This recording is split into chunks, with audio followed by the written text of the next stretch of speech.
பிரிச்சிருப்பாங்க. காவேரி வடகரை தென்கரை அப்படின்னு பிரிச்சிருப்பாங்க.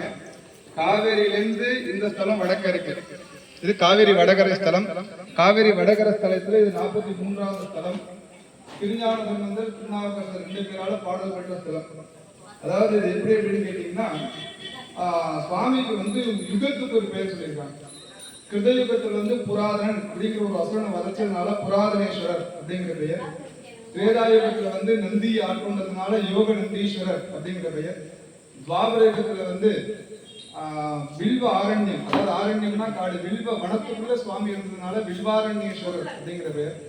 கலியுகத்துல 6 யோகிகள் கடுமையான தபஸ் பண்றாங்க. அவங்க தவத்துக்கு மகிழ்ந்து 7வதா ஒரு யோகி சுவாமியே யோகியா அவ 6 பேரையும் அழைச்சிட்டு போய் உள்ள சுவாமிக்கு ஆதாரம் ஆயிடுறாங்க ஒளியா. அதுக்கு ஆதாரமா இன்னைக்கும் சுவாமியுடைய பின்புற சிரஸ்ல 7 ஜடாமுடி, இந்த அடுத்து பார்த்தோம் அப்படின்னா 7 ஜடாமுடி இருக்கு. அதனால சுவாமி யுகங்களை கடந்தவர், சுயம்புமூர்த்தி.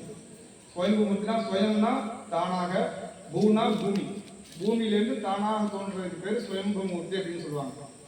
சுவாமிக்கு யுகத்துக்கு 4 பேர். அதே மாதிரி பார்த்தோம் அப்படின்னா சுவாமிக்கு முன்னாடி உள்ள அந்த நந்தியை பார்த்தீங்கன்னா நன்னா அப்படி வடக்க திரும்பி இருப்பார். அதாவது ஒரு பக்தருடைய ஆயுளை எடுக்க முடிஞ்சு போயிட்டதாகவும் அவர் ஆயுளை எடுக்கிறதுக்காக யமன் வரதாகவும், யமன் வரதை தெரிஞ்சுட்டு சிவயோகிநாதரா காப்பாத்துன்னு சொல்லி சுவாமி பேர் சொல்லிட்டு ஓடி வராங்க. என் பேர் சொல்லி யாரோ கூப்பிடுறாங்க பாருங்க சுவாமி சொல்லும் போது ரிஷபம் அப்படி நன்னா திரும்பி பார்க்கிறார். அவருடைய பார்வைக்கு ஒரு ஆயுள் கூடி போயிருந்தது, அவருடைய பாவங்கள் நிகழ்வு. ஆனாலும் யமன் அவருடைய உயிரை எடுப்பேன்னு சொல்லிட்டு வரும்போது ரிஷபம் யமனோடு சண்டையிட்டு யமனையே வென்றதா வருவார். ரிஷபம் யமனோடு சண்டையிட்டு யமனை அடிச்சு சம்ஹாரம் பண்ற அளவுக்கு அடிக்கும் போது சிவபெருமான் கருதாட்டு வந்து யமனை பண்ணினா உலகம் தாங்க யமனுக்கு உயிர் பிச்சை அளிச்ச இடம். திருக்கடையூர் போய் வழிபட்டா என்ன பலன் உண்டோ அதே பலன் இந்த சிவாலயத்துல நீங்க வழிபடும் போது ரிஷபம் அங்க சுவாமி மார்க்கண்டேயனே இடதுகால வந்துச்சது மாதிரி இங்க ரிஷபத்திலிருந்து சுவாமி யமனை காப்பாற்றி விட்டார். ரிஷபமே யமனோடு சொல்லிட்டு யமனை வென்றதுனால ரிஷபராசி ஸ்தலம்னு சொல்றாங்க. ரிஷபராசி ஸ்தலம் சொல்றாங்க இல்லையா, அதனாலதான் ரிஷபராசி ஸ்தலம். ராஜராஜ சோழன் குழந்தை பாக்கியம் வேண்டி ராஜராஜ சோழன் மனைவியும் லோகமாதாவும் கோ ஹிரண்ய கர்ப்பதானம், கோனா பசுமாடு, ஹிரண்யம்னா தங்கம், கர்ப்பம்னா பசுமாட்டை தங்கத்தால் செய்து வச்சு ராஜராஜ சோழன் மனைவி லோகமாதாவும் அந்த கோஹிரண்ய கர்ப்பதானம் செய்யறாங்க. பசுவை தங்கத்தால் செய்து வச்சு வாய் வழியா அவங்க 2 பேரும் உள்ள போய் அவ வயிற்றுள்ள இருந்து, பசுவோட வயிற்றுள்ள அவ 2 பேர் இருந்து கர்ப்பமா பாவனை பண்ணி பின் வழியா கடந்து வராங்க. அந்த பேர் கோ ஹிரண்ய கர்ப்பதானம் பேர். அதனால குழந்தை பாக்கியம் இல்லாதவங்க இன்னைக்கும் இங்க இன்னைக்கு நம்ம தங்கம் விற்கிற விலைக்கு கொடுக்க முடியாது. இப்ப தங்கத்துக்கு நிகரா என்ன இருக்கு அப்படின்னா நெல். எப்படி நெல்லை எடுத்து விதை நெல்லை வச்சு திரும்பி பயிர் பண்ணி அது எப்படி வளர்ந்துட்டே இருக்கும், எப்படி அடுத்த இது அதுல இருந்தே வந்துட்டே இருக்கும், விளைச்சல் விளைஞ்சுட்டே இருக்கும்.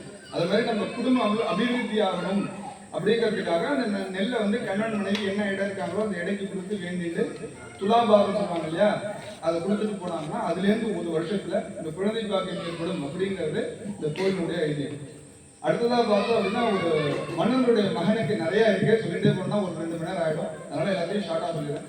ஒரு மன்னனுடைய மகனுக்கு பெண் சாபம் நிவர்த்தி அளிச்ச ஸ்தலம். அதனால பெண் சாபம் அப்படின்னா என்ன அப்படின்னா வாயை திறந்து விட்டாதான் சாபம்னு கிடையாது.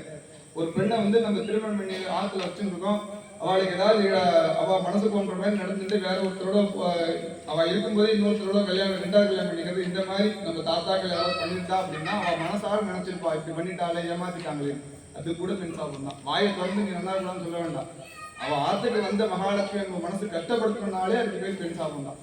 அந்த மாதிரி பெண் சாபம் நிவர்த்தி அளிச்ச ஸ்தலம் மன்னனுடைய மகனுக்கு. அதே மாதிரி ஒரு பிராமணருக்கு பிரம்மஹித் தோஷம். பிரம்மஹித் தோஷம்னா மனைவிக்கும் அவருக்கும் வாக்குவாதம் ஆகி சண்டை நடக்கும்போது ஒரு யதார்த்தமா படியால் அடிக்கிறார். கோபத்துல அடிக்கும் போது மனைவி இறந்து போயிடுறாங்க. அதெல்லாம் இங்க ஸ்தல வரலாறு மேல பாத்தீங்கன்னா அந்த இதுலயே போட்டிருப்போம். எல்லாமே நான் சொன்னது எல்லாமே ஸ்தல வரலாறு மேல வரைஞ்சிருப்பாங்க, வரைஞ்சு அதை வரலாறு எழுதியிருப்பாங்க. அந்த மாதிரி படியால் அடிச்சோம்னா அவங்க மனைவி தவறி போயிடுறாங்க. அதுக்கு பேர் பிரம்மஹித் தோஷம்னு பேர். கொண்டதுனால அந்த பிரம்மஹித் தோஷம் வந்தது. பிரம்ம தீர்த்தம்னு ஒரு தீர்த்தம் இருந்தது, அதை ஸ்நானம் பண்ணி அந்த பிரம்மஹித் தோஷம் நீங்கப்பட்டதா வரலாறு. அதே மாதிரி அப்படியே சுற்றி வந்தீங்க அப்படின்னா இந்த பக்கம் ஈசானமுடைய வடகிழக்கு பகுதியில 4 பைரவர். எப்படி சுவாமி யுகத்துக்கு ஒரு பேரோ அதே மாதிரி பைரவரும் யுகத்துக்கு ஒரு பேர். கிருத்தயுக பைரவர், திரேதாயுக பைரவர், துவாபர பைரவர், கலியுக பைரவர், யுகத்துக்கு ஒரு பைரவர் இருக்கார். முதல்ல இருக்கிறவர் ஞானகால பைரவர், ஞானம் கல்வி. அந்த ஞானகால பைரவர் பக்கத்திலேயே தட்சிணாமூர்த்தி இருப்பார். ஞானகால பைரவர் ஞானத்தை கொடுத்ததார், தட்சிணாமூர்த்தி படிப்பை கொடுத்ததார். ஞானம் வேற, படிப்பு வேறு. படிப்பால் வரக்கூடிய அறிவுங்கிறது வேற. ஞானம்ங்கிறது இயற்கையாகவே இருக்கிறது. மகா பெரியவாலாம் ஒன்றும் பெரிய டிகிரி இல்லாமல் படிக்கல, ஆனால் அவெல்லாம் எவ்வளோ ஞானத்தோட இருந்தாங்க. அந்த மாதிரி ஞானங்கிறது இயற்கையாக கிடைக்கிறது. படிப்புங்கிறது நம்ம கல்வியால் வரக்கூடிய அறிவுங்கிறது வேற. தட்சிணாமூர்த்தியார் வந்து படிப்பையும் கொடுத்துட்டாரு, ஞான காலத்தில் வந்து ஞானத்தையும் கொடுத்தாரு. ஒரு வயசுலேருந்து 30 வயசு. படிப்பு வந்துருது அப்படின்னா அடுத்தது நமக்கு தேவை மனைவி, குழந்தை, வீடு, மனை, வாகனம், அதாவது லௌகீக வாழ்க்கை. 16 வகையான செல்வங்கள். அதுக்கு வந்து சொர்ணாகிருஷ்ண பேர். சொர்ண ஆகிருஷ்ண பேர் பேர்லயே தெரிஞ்சிடும். அதுக்கு நேராக பார்த்தீங்கன்னா கஜலட்சுமி இருப்பான்.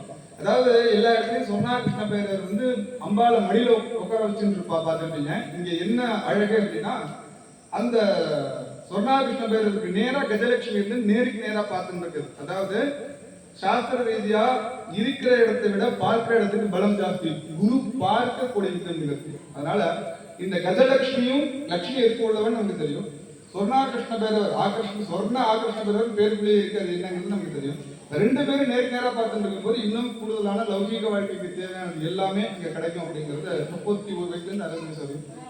அடுத்ததா இருக்கக்கூடிய பேரவர் உண்மக்க பேரவர். உண்மக்க அப்படின்னா பித்து பிடித்தல்னா சுவாமியை பித்தா பேரவர்னு பாடிட்டாங்க.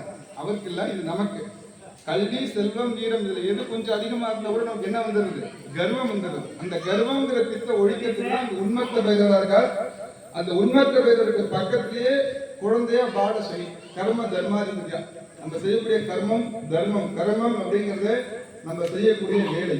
தர்மம் அப்படிங்கிறது நம்ம செய்யப்பட்ட கர்மாவுக்காக கிடைச்ச பலன். ஒரு பொருளோ இல்ல பணமோ வாங்கிப்போம் அந்த வேலையை பார்த்துட்டு, அதுக்கு பேரு தர்மம்னு பேரு. அதை எப்படி செலவு பண்றோம், எப்படி சம்பாதிக்கிறோம், எப்படி செலவு பண்றோம், இது ரெண்டு. அதாவது கர்மம் தர்மம். கர்ம தர்மாதிபதியா பாலசனி இருக்கார் உண்மத்த பேரவர். கடைசியா யோக கால பேரவர் 97 வயசுலேருந்து 120 வயசு வரைக்கும் முக்தி மோட்சம் மோட்சத்தை அளிக்கக்கூடிய கைலாசனார் உத்தர கைலாசனாரா அந்த யோக கால பேரவர் பக்கத்திலே நந்தியோட இருப்பார். அதாவது 97 வயசுல 120 வயசு வரையும் யோகம் அப்படின்னா நம்மளுக்கு வந்து இங்க யோகம்னா காசு இருக்கிறது அந்த லௌகிக வாழ்க்கை உள்ள யோகம்னு அர்த்தம் கிடையாது. யோகம்னா கடவுளையே சிந்தனை பண்ணிட்டு இருக்கு. கடவுள் சுவாமி தான், சிவபெருமான் தான், எல்லாமே சிவன் தான், எல்லாமே நம்ம வந்து இறை சிந்தனை. கல்வியோ செல்வமோ வீரமோ எது இருந்தாலும் சுவாமியை போய் அடையவே முடியாது. அப்ப என்ன இருக்கணும்? உண்மையான பக்தி. சுவாமி சுவாமி சுவாமிங்கிற அந்த எண்ணம் இருந்தா மட்டும்தான் அந்த முக்தி மோட்சத்தை சுவாமியை போய் அடைய முடியும். அப்படிங்கிறது ஒரே வழி, வேற எந்த வழி இல்லை அப்படின்னு சொல்றதுதான் அந்த 4 பைரவர். 4 பைரவரும் கிருதயுக பைரவர், திரேதாயுக பைரவர், துவாபரயுக பைரவர், கலியுக பைரவர்.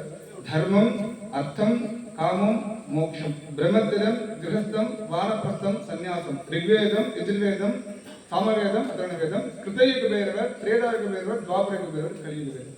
இப்படி எப்படி பார்த்தாலும் 4 பைரவருக்குள்ளே எல்லாமே அடங்கிறதுனால இந்த பைரவரை இருக்குதான் வழிபடணுங்கிறது எதுவுமே இல்லை. இந்த கோவிலுக்குள்ள கடைசியா ஒரே ஒரு விஷயம் என்ன சொல்லியிருக்காங்க அப்படின்னா, இந்த ஜென்மாவுடைய பாவம் போகும், இனிமே அடுத்த ஜென்மா நம்மளுக்கு இருக்கக்கூடாது. இந்த ஜென்மத்திலேயே நம்ம எத்தனை பிறவி எடுத்து வந்திருக்கோமோ இத்தனை பிறவியில இருக்கக்கூடிய எல்லா பாவங்களும் போகணும்னு யாருக்கு விதி இருக்கோ அவதான் இந்த கோவிலுக்குள்ளே வர முடியும். அது வந்து இந்த கோயிலுடைய வரலாறுல கடைசி வரையில எழுதியிருக்காங்க. அதனால யாரெல்லாம் உள்ள வராங்களோ அவங்க எல்லாம் பிறவி பலனை அடைந்து விட்டார்கள் அப்படிங்கிறது. பார்வதி ஹர ஹர மகாதேவா நாட்டவர்க்கும் நிறைவா போற்றி.